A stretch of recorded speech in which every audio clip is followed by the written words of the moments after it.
Muy grande. Lo mismo para usted, Javi, un placer. Gracias, igualmente, Gracias, Pablo. señor.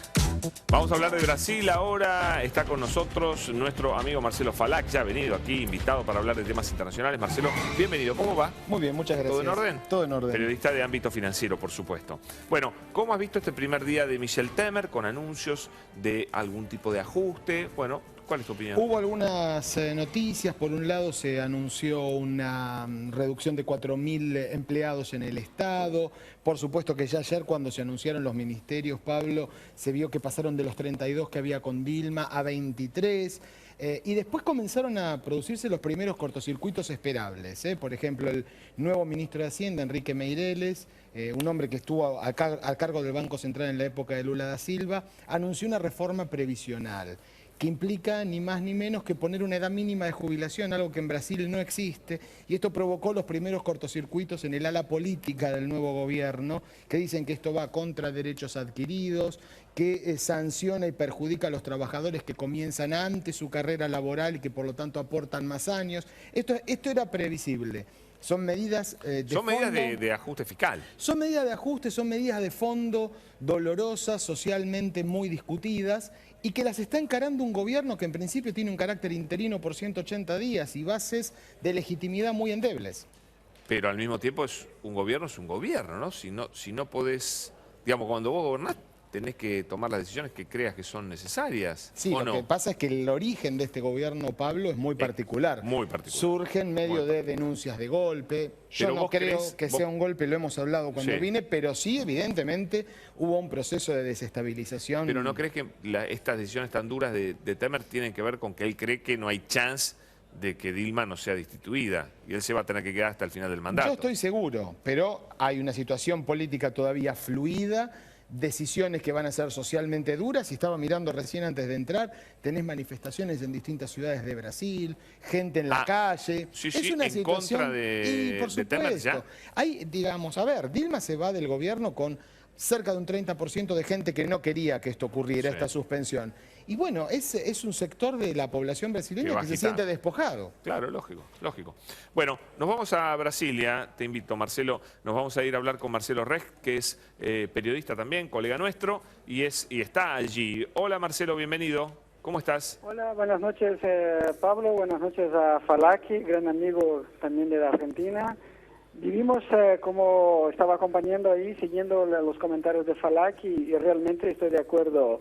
Ya el primer día de la gestión de Michel Temer, con la rueda de prensa del ministro de Hacienda, ya ha provocado algunos ruidos y seguramente él no respondió de manera muy clara con relación al aumento de impuestos y a una política fiscal más dura que puede impactar, digamos, directamente el aumento de tributos en ese país, algo que el Michel Temer había, de una forma u otra, había dicho que eso no pasaría, así como no pasaría interrumpir los programas sociales, que fue donde la presidenta Dilma Rousseff se ha, digamos, aferrado de manera muy fuerte los últimos días, las últimas horas, como último intento de buscar una reversión de un cuadro que ya se mostraba absolutamente irreversible.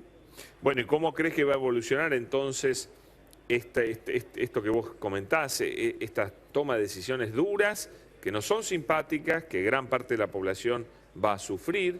Bueno, ¿qué chances tiene Temer de poder llevarlas adelante, no? Bueno, yo diría que tiene bastante, ¿no? Porque ha conformado un gabinete bastante cuestionable desde el punto de vista incluso jurídico y criminal, porque de 23, 24 ministros tiene por lo menos 8 que son investigados en la principal operación en curso por la Policía Federal, que es la Lava Jato, que investiga incluso al expresidente Lula da Silva. Sí. Lo que pasa es que Temer ha sido bastante habilidoso, y ese es un consenso que hay en el medio político de Brasil, al montar este gabinete que le garantiza una mayoría, digamos, prácticamente tranquila con relación al Parlamento, y eso ya es un diferencial tremendo en relación a lo que tenía la presidenta Dilma Rousseff. Serán medidas impopulares, todos estamos de acuerdo, pero hay que señalar de manera muy clara que Temer antes de montar este gabinete, incluso para lograr el apoyo necesario para formarlo, ha dejado claro que no disputa las elecciones del 2018.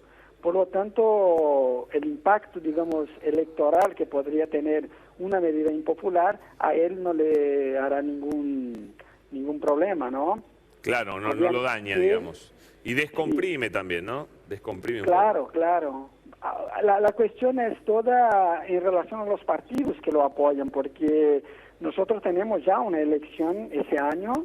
Ya a partir de julio empieza el calendario electoral para las elecciones municipales de octubre, y seguramente los partidos que conforman esa nueva coalición tendrán que explicar ahí en los municipios de Brasil por qué un nuevo gobierno con aumento de impuestos, de tributos y etcétera, ¿no? Entonces, Marcelo, claro, eso puede provocar un problema para el presidente. me gustaría que Marcelo Falac, desde acá te haga una pregunta también, Marcelo. Sí, Claro. Marcelo, ¿qué tal? Buenas noches. Yo escuchaba atentamente lo que decía. Sí es cierto que a Temer en principio no lo deberían afectar medidas impopulares que eventualmente pueda tomar. Pero, a ver, el partido del Movimiento Democrático Brasileño es un partido muy importante, sobre todo en lo que es el voto regional en Brasil. ¿Cómo podrían afectar estas medidas en las posibilidades del partido de cara a 2018? Y en ese sentido, ¿en qué medida el propio partido podría comenzar a ponerle palos en la rueda al presidente para tomar medidas antipopulares? Yo diría, Fala, que en esos primeros 100, 120 días habrá una cierta tolerancia con relación a las medidas. Ellas estarán muy, digamos, relacionadas con el momento y con la situación de la economía. Por lo tanto, en ese primer momento, si el gobierno Temer logra hacer una buena comunicación, lo que Dilma, por ejemplo, no logró hacer en su primer mandato y en el principio de ese que se interrumpió, él conseguiría, digamos así, en tesis, neutralizar esos movimientos, ¿no? Decir, mira, la casa está realmente mala y nosotros tenemos que arreglarla y se necesitan medicinas bastante fuertes. Pero lo que tú comentabas sobre el PMDB y las elecciones del 2018, Brasil tiene una tradición de olvidarse muy rápidamente de las cosas. O sea, lo que se va a hacer ahora, yo diría que está muy distante de algo que se puede utilizar en una campaña, por ejemplo, en 2018. Y también lo que se hace ahora, digamos, duro, malo, que puede tener un impacto negativo a la primera hora, pero que si a la larga empieza a producir los resultados positivos que se imagina ese nuevo gobierno, pues nosotros llegaríamos el 2018 con un PMDB mucho más fuerte, ¿no? Claro. Por eso yo señalo siempre, Fala, el acuerdo que se buscó todo el momento entre el PMDB y el PSDB de Aécio Neves, que fue el contrincante de Dilma en la última elección, con la garantía de que Temer no disputaría la elección del 2018. ¿Por qué? Porque los partidos que ya piensan en esas elecciones saben que garantizar todo el apoyo en el Parlamento, darle todas las condiciones para promover las reformas y aprobar medidas, eso le podría en un primer momento generar muchas críticas, pero a la larga podría darle una popularidad que nunca tuvo. Y entonces, ¿cómo sería Temer llegando, por ejemplo, cerca de las elecciones de 2018, con una situación económica bastante mejor de la que tenemos hoy y no disputar las elecciones? Sería difícil. Por lo tanto, el PSDB arranca esa declaración de Temer que se hizo públicamente de que no disputa en 2018 y por lo tanto él sabe que tendrá que enfrentar en un primer momento no solo la reacción de la sociedad en contra de aumentos de impuestos, sino también del mismo PT que acaba de perder el poder, ¿no? Que va a hacer todo lo posible del nuevo gobierno, toda la responsabilidad por la economía. Le va a complicar la vida como pueda el PT, nos imaginamos, ¿no? Sí, en términos de números dentro del Parlamento no tiene condiciones, digamos, de manera objetiva crear problemas al nuevo gobierno. No va a conseguir, por ejemplo, impedir la aprobación de determinadas materias, pero vamos a intentar mantener los movimientos sociales, los sindicatos, etcétera, etcétera, movilizados. No van a asumir los errores que cometieron en la economía y que dejaron al país en gran medida en esta situación y van a tirar en las espaldas de Temer toda la responsabilidad y decir, mira, nuestro gobierno era un gobierno volcado a los trabajadores, a los sociales, etcétera. Esos golpistas entrar y lo primero que hacen es aumentar impuestos. Esa va a ser más o menos la disputa política que hace parte del juego, pero que nosotros sabemos que no guarda mucha relación con la realidad, ¿no?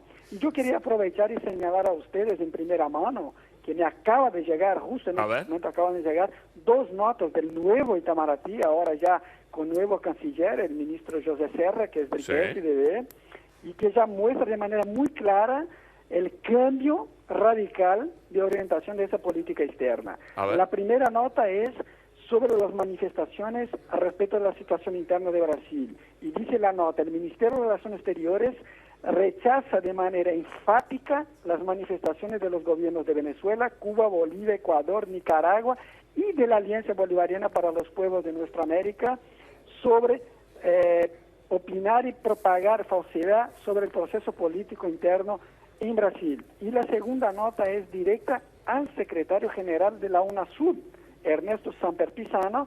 Por lo tanto, el nuevo ministro ya repudia las declaraciones anteriores y actuales que califican, según la nota de Itamaraty, de manera equivocada el funcionamiento de las instituciones democráticas del Estado brasileño. Marcelo. Hace una crítica muy fuerte a UNASUR también. Muy buena la información, ¿eh? Muchísimas gracias. Un abrazo, ¿eh? Un abrazo y buenas noches. Un gusto, ¿eh? Fuerte esto de... Bueno, todo muy previsible, ¿no? Que lo iban a repudiar a Temer. Contesta Brasil, Marcelo. Era previsible. Lo que es interesante y que está implícito de alguna manera en lo que anticipaba el colega Marcelo Rech es lo que va a pasar en relación con el Mercosur. Y esto sí tenemos que ponerle mucho el foco, porque José Serra, el nuevo canciller, es un hombre que desde hace años tiene una conducta absolutamente opuesta al Mercosur como unión aduanera. Esto es el Mercosur como lo conocemos hoy en día. Él durante años criticó en términos durísimos esta política, en términos durísimos la incorporación de Venezuela y en segundo lugar la candidatura de Bolivia, que todavía está en trámite, y siempre abogó porque Brasil se cortara solo en negociaciones comerciales internacionales para cerrar un acuerdo con la Unión Europea o con Estados Unidos o con otros bloques o países. La sensación es que ahora hay una posibilidad de que con la nueva tendencia del gobierno de Mauricio Macri, Brasil y Argentina puedan avanzar juntos en este sentido. Se viene un Mercosur más abierto, seguramente una complementación con la Alianza del Pacífico, un avance en la negociación con la Unión Europea. Gracias, Marcelo. Muy Gracias amable, a vos. Lo vamos a seguir analizando. Señores, nos vamos a la pausa. ¿Cuándo volvamos? Insólitas declaraciones del expresidente Carlos Menem sobre la muerte de su hijo Carlitos Menem Jr. Vamos a contarles qué dijo y lo vamos a comentar enseguida.